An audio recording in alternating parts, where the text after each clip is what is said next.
marilah sama-sama kita meningkatkan ketakwaan diri kita kepada Allah dengan terus menjalankan perintahnya dengan penuh istiqamah dan juga meninggalkan semua larangan-larangan yang dilarang oleh agama ini. Kebaikan yang Allah perintahkan itu bukan hanya kepada kita saja, tapi juga kita tularkan kepada orang-orang di sekitar kita, pada keluarga kita, anak kita, istri kita, orang-orang tetangga kita, sehingga kita menjadi masyarakat yang soleh, menjadi bangsa yang baik. Baldatun thayyibatun wa rabbur ghafur. Dalam perkembangan terbaru minggu ini kita mendapatkan banyak sekali berita-berita negatif terkait dengan kenakalan remaja. Peristiwa tentang penganiayaan anak terhadap anak, atau bahkan anak terhadap orang dewasa. 6 pelajar beberapa bulan yang lalu menganiaya nenek di Tapanuli Selatan, menganiaya ibu, menganiaya ayah karena berbagai macam persoalan ekonomi dan hal yang lain. Bahkan demi konten juga kadang-kadang ditemukan penganiayaan terhadap binatang demi sebuah konten di TikTok ataupun yang lain-lain. Hal ini semua adalah kasus-kasus puncak dari gunung es terhadap masalah problematika kenakalan remaja yang tentu menjadi perhatian kita semua, terutama orang-orang yang diberi Allah amanah dan tanggung jawab untuk menjaga anak-anaknya dalam keluarga. Sidang jamaah Jumat yang dirahmati Allah Subhanahu wa taala, dalam konsep Islam, anak ini adalah amanah. Sebagaimana hidup kita, harta kita itu adalah amanah. Allah dalam surat Al-Anfal yang khatib bacakan tadi memfirmankan, ketahuilah olehmu wa'lamu annama amwalukum wa auladukum fitnah, bahwasanya harta bendamu dan juga anak-anakmu adalah fitnah. Fitnah dalam tafsir diartikan sebagai salah satu bentuk ujian. Wa nabluwakum bil khairi wasyarri fitnatan. Dalam ayat lain dikatakan Allah menguji kalian semua dengan bentuk kebaikan dan keburukan. Jadi ujian itu bukan hanya selalu musibah yang kita anggap buruk, tapi kadang-kadang harta yang kita anggap positif, anak yang kita anggap positif, ataupun hal-hal yang lain bisa menjadi bentuk ujian. Rasulullah sedang berkhutbah di atas mimbar, tiba-tiba cucunya Hasan dan Husain datang keluar dari rumah dan berjalan di antara saf. Rasulullah tidak mampu untuk tidak melihatnya, lalu menggendong, turun dari mimbar dan menggendong kedua cucunya, lalu mengangkatnya ke atas mimbar seraya berkata, sungguh benar firman Allah bahwa anak dan hartamu adalah ujian. Begitu tingkat bagaimana kasih sayang kita kepada anak, kepada cucu kita kadang-kadang mempengaruhi kebijakan dan pola asuh kita kepada mereka. Jamaah yang dirahmati Allah, lebih tegas lagi dalam surah At-Tahrim, firman Allah mengatakan, ya ayyuhalladzina amanu qu anfusakum wa ahlikum nara. At-Tahrim ayat 6. Hai orang-orang yang beriman, jagalah dirimu dan keluargamu daripada api neraka. Sayyidina Umar ketika ayat ini turun bertanya kepada Rasulullah, Rasul, kami menjaga diri dari neraka dengan melaksanakan perintahnya, bagaimana kami menjaga keluarga kami? Maka Rasulullah menjawab, sebagaimana kamu melaksanakan perintah untuk dirimu, maka perintahkanlah keluargamu melaksanakan itu. Sebagaimana kamu melarang dirimu terhadap larangan-larangan Allah, maka laranglah keluargamu daripada larangan-larangan Allah. Sehingga di antara tafsir Ibnu Katsir misalnya mengatakan, haqqun 'alal muslimi, kewajiban atas setiap orang muslim, ayyu'allima ahlahu, bahwa dia mendidik keluarganya. Makna qu anfusakum wa ahlikum ada pada tanggung jawab kita mendidik keluarga kita. Bukan hanya anak dan istri, bahkan orang-orang yang berada dalam rumah kita, Apakah orang yang membantu kita, supir kita, ataupun hamba sahaya, dalam tafsir dikatakan ima wa abid, semua merupakan tanggung jawab orang yang memberi nafkah kepadanya untuk diberi pendidikan agama. Jangan sampai kita keluarga solat namun pembantu dalam rumah kita tidak solat, supir kita tidak kita perhatikan, hanya kita perhatikan kesejahteraan ekonominya. Sesungguhnya mereka semua berada di bawah tanggung jawab keluarga itu. Jamaah yang dirahmati Allah, bentuk praktis yang langsung diajarkan oleh Rasulullah bagaimana menjaga keluarga adalah sabda Rasulullah dalam hadis yang sahih, muru auladakum, perintahlah anak-anakmu bis salati, untuk melaksanakan salat pada saat mereka berumur 7 tahun. Mereka sudah memayyiz, tahu mana yang baik dan yang salah. Saat itu kita biasakan dengan perintah ibadah salat. Ketika sampai umurnya 10 tahun, wadribuhum 'alaiha wa hum abna'u 'ashrin, dan didiklah dengan, boleh jadi pukulan yang mendidik, ketika mereka meninggalkan salat itu pada umur 10 tahun. Salah satu daripada makna syarahan memukul di sini oleh para ulama disepakati adalah pukulan yang bukan melukai, tetapi pukulan yang memberi ancaman ataupun memberi pendidikan agar anak tersebut terbiasa dengan ibadah-ibadah. Jika hal ini masih juga berlanjut sampai remaja, kadang-kadang sudah kita ajarkan dan kita biasakan dengan ibadah, tapi kenakalan itu tetap saja bisa terjadi. Oleh karena itu ada beberapa unsur, setidaknya 5 hal yang menyebabkan kenakalan remaja hari ini. Salah satunya adalah persoalan pemahaman agama dari orang tua itu. Suatu ketika Rasulullah sedang dalam majelis di masjid mengajar sahabatnya. Datang 3 orang ke majelis tersebut. 2 orang tetap bersama Rasulullah, sementara 1 orang kembali tidak masuk masjid. Maka setelah itu yang 2 orang itu duduk. 1 duduk di tengah-tengah majelis, yang 1 duduk juga tapi jauh dari majelis di belakang. Setelah pengajian usai, maka Rasulullah mengatakan kepada para peserta, maukah ku ceritakan tentang 3 orang, yang 2 dan yang 1. Yang 1 berpaling, maka Allah berpaling daripadanya. Yang 1 meminta pertolongan Allah, maka Allah memberi kepadanya pertolongan. Yang 1 lagi malu-malu duduk jauh-jauh mendengarkan ilmu, maka Allah pun malu-malu kepadanya. Apa artinya? Para ulama mengatakan begitulah motivasi kepada para orang tua untuk mempelajari, menambah wawasan keilmuan agama, karena kebaikan itu ada pada orang-orang yang dekat dengan agama, dekat dengan para ulama, dekat dengan ilmu pengetahuan, sehingga apa yang kita pelajari itu kemudian kita amalkan, kita sebarkan kepada orang-orang di sekitar kita. Jangan sampai pengetahuan agama kita terhadap anak-anak kita hanya sebatas mengantar dia ke Iqra, mengantar dia pada TPA. Setelah itu begitu beranjak dewasa dan balik, kita tidak lagi peduli dengan ibadahnya, dengan salatnya dan hal-hal yang lain. Ini adalah bentuk tanggung jawab yang terus dimintai oleh Allah Subhanahu wa taala.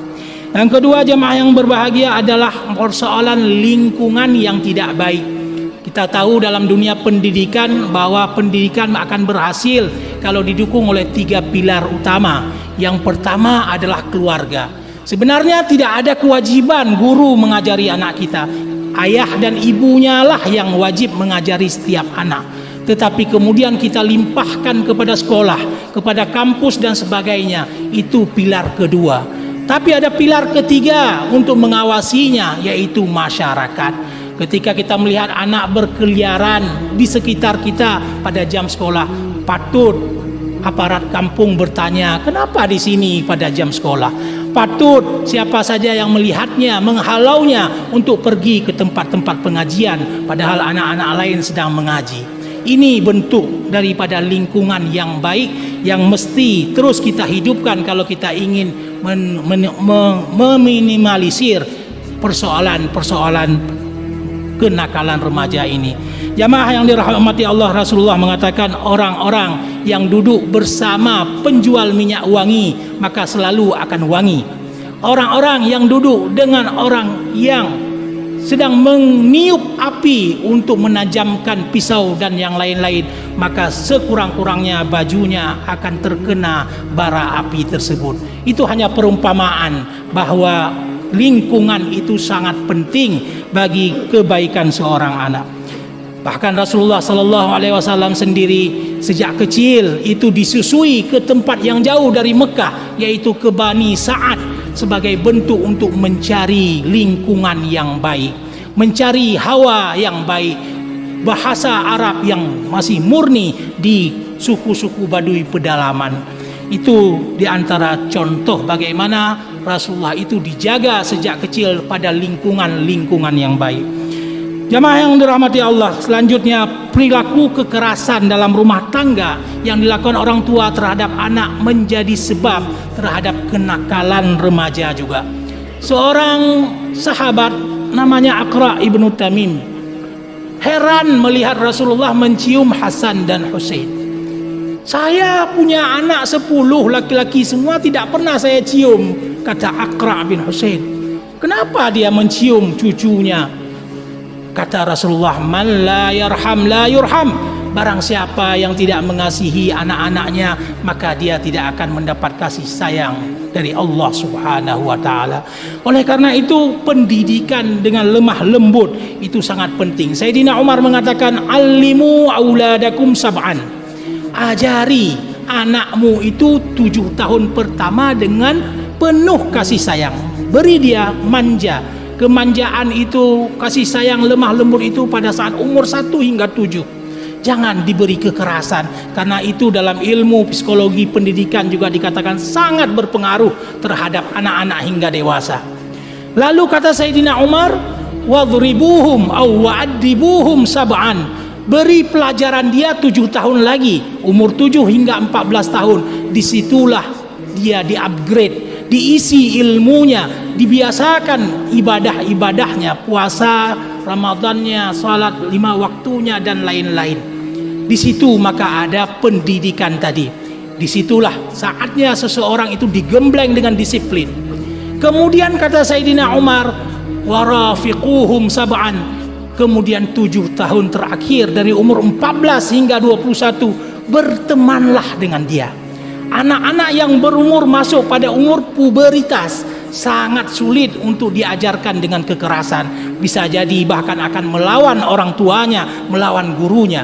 Ternyata dalam dunia pendidikan Islam begitu konsepnya juga sama, bahwa anak-anak yang masuk dunia puberitas perlu perlakuan khusus dalam pendidikan, seolah-olah dia adalah teman kita. Kita ajari dia berlogika, berargumentasi, baru kemudian dia puas dengan argumentasi dan dia bisa menurut kepada perintah-perintah orang tua atau gurunya. Jamaah yang dirahmati Allah Subhanahu wa taala, terakhir, pola asuh yang salah adalah persoalan yang sangat membahayakan terhadap kenakalan remaja. Bagaimana materi yang dimanjakan berlebihan kepada anak, perlindungan yang overacting. Kadang-kadang anak bermain dengan tetangga hanya persoalan kecil lalu melibatkan orang tua bahkan sekampung hanya karena persoalan main kelereng atau hal-hal yang lain. Overacting atau over perlindungan, PR-PR yang mudah pun kita kerjakan untuk anak kita. Hal-hal yang mestinya mandiri pada anak dikerjakan oleh ibu dan ayahnya, sehingga lahirlah dia sikap-sikap malas, manja, dan dia tidak bisa hidup mandiri. Oleh karena itu hati-hati. Allah Subhanahu wa taala mewanti kita dengan sebuah ayat, ya ayyuhalladzina amanu inna min azwajikum wa auladikum aduwan lakum fahdharuhum. Hai orang-orang yang beriman, sesungguhnya di antara istri-istri atau pasanganmu dan anak-anakmu adalah musuh-musuhmu. Apa yang dimakna musuh di sini? Oleh para mufassir dikatakan ayat ini umum pada semua masalah yang menyebabkan orang tua melanggar agama gara-gara anaknya. Orang tua melanggar perintah agama gara-gara istrinya. Itu semua masuk dalam golongan bahwa anak dan istri atau bahkan suami bagi istri juga bisa menjadi musuh dalam keluarga.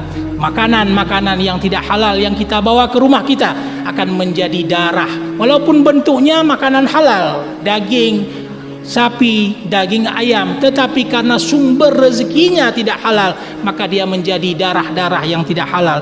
Ketika dia menjadi sebuah pikiran dan perilaku, jadilah dia nasiyatun kadzibatun khati'ah, pikiran yang berdusta, pikiran dan perilaku yang salah, kata Al-Quran, sebagaimana diceritakan dalam kasus Abu Jahal tentang nasiyatun kadzibatun khati'ah. Inilah jamaah yang dirahmati Allah, mari kita sama-sama menjaga anak kita dari pengaruh-pengaruh yang tidak baik. Apakah pengaruh juga daripada IT yang salah, game-game yang kecanduan yang oleh WHO tahun 2018 sudah digolongkan sebagai bentuk daripada penyakit atau gangguan mental yang disebut dengan gaming disorder pada anak-anak yang melebihi waktu dalam bermain alat-alat HP dan hal-hal yang lainnya. Jamaah yang dirahmati Allah, inilah sedikit tausiah pada hari Jumat yang berbahagia ini. Semoga apa yang terjadi di sekitar kita bisa menjadi perhatian kita semua, menjadi tanggung jawab kita bersama dalam mendidik generasi yang akan datang. Jangan sampai berulang sejarah Andalusia ketika Islam hancur di Eropa. Pada saat itu buku-buku sejarah menceritakan bagaimana intel-intel dari tentara salib mengintel ataupun melihat perilaku anak muda. Ketika dia temukan satu kelompok anak muda menangis, lalu ditanyakan sama intel itu, kenapa engkau menangis? Ya karena saya tadi menembak 10 panah, tetapi cuma terkena 9, 1 tidak kena. Dia menangis karena dia tidak tercapai target latihannya. Tapi kemudian 10-20 tahun kemudian, intel itu masih berkeliaran dan menemukan pemuda yang lain, lalu menangis juga. Maka apa ditanya, sebab kamu menangis? Dia jawab, karena saya diputuskan cinta oleh seorang gadis, karena saya ditinggalkan oleh seorang wanita. Saat itu intel itu cepat-cepat pulang ke Romawi dan mengatakan, ughzuhum al-an fa innahum mahzumun. Itu kata kitab dalam sirah-sirah tentang sejarah kehancuran Andalusia. Saat inilah waktunya lah engkau hancurkan agama Islam di Andalusia. Sesungguhnya mereka sudah kalah sebelum kita datang ke sana. Itu tanda bahwa ketika generasi kita hancur, sesungguhnya kita sudah hancur sebelum tentara yang sebenarnya datang. Na'udzubillah summa na'udzubillah min dzalik.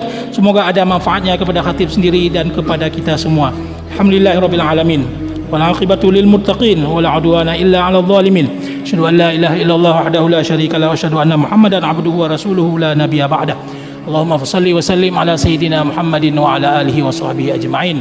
Amma ba'du fa ya ibadallah ittaqullaha haqqa tuqatih wa la tamutunna illa wa antum muslimun. Qala Allah ta'ala fil Qur'anil 'azim fa huwa asdaqul qailin wa biqaulihi yahtadil muhtadun. Ya ayyuhalladzina amanu qu anfusakum wa ahlikum nara.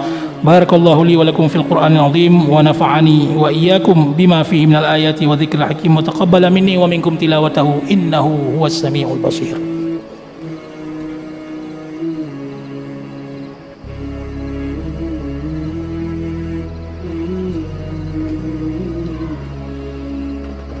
Alhamdulillah